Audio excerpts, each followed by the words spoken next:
manghikayat or mangumbinsi sa tekstong persuasive. Like nagtitinda ka or nag-online selling ka, layunin mo na mangumbinsi ng mga customer. Uy, patok to, masarap tong paninda ko, ganyan, try nyo to, ganyan.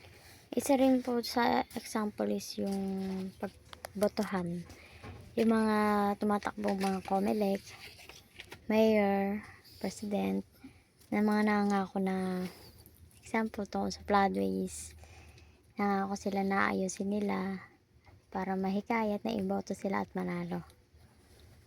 Then, ang pang-part natin is tekstong naratibo. Layunin nito magsalaysay ng isang kwento, bagay o pangyayari. Maaari magkwento batay sa personal na pangyayari or alamat lamang or kathang isip. Maaari din gumawa ng maikling kwento, nobela or ng alamat.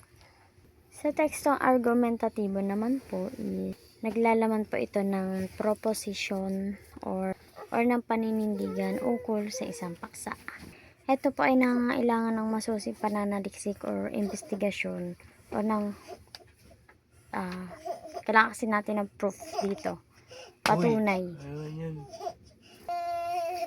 At ang pang-anim ay tekstong procedural. Nagbibigay ito ng panuto or instruction para gawin ang isang bagay like sa pagluluto.